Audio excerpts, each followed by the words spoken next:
Le corps n'est jamais seulement biologique, il est toujours le produit d'une époque, d'une culture et d'une manière de se représenter le monde. Pour comprendre les techniques du corps et celles du sport, il faut les relier à ce que l'on pourrait appeler l'outillage mental d'une époque. Autrement dit, à la manière dont une société se représente le monde, l'homme et le corps. La technique physique n'existe jamais seule. Elle est toujours inscrite dans un milieu culturel qui détermine ce qu'on valorise, ce qu'on admire et ce qu'on cherche à développer. Pendant très longtemps, deux qualités dominent presque entièrement, la force et l'adresse. Mais à la fin du 19e siècle, quelque chose change profondément. De nouvelles qualités apparaissent, la coordination, la sensibilité, la vitesse, ainsi que la détente. Le corps n'est plus seulement fort, il devient mobile, disponible, fluide. On valorise désormais un spectre beaucoup plus large de qualités physiques, liées à une culture de plus en plus attentive au mouvement et à la maîtrise du geste. Cette transformation ne peut pas être comprise sans tenir compte de l'environnement technique. Au 19e siècle,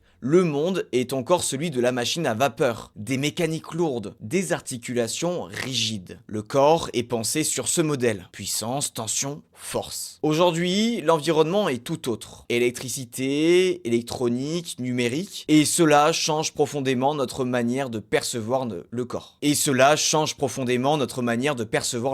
Nous entrons dans une culture de la rétroaction, percevoir une information, réagir immédiatement. Cela favorise l'émergence de nouvelles pratiques, la glisse, la chute, le vertige, l'instabilité maîtrisée. Un nouveau rapport au corps et donc de nouvelles techniques. Mais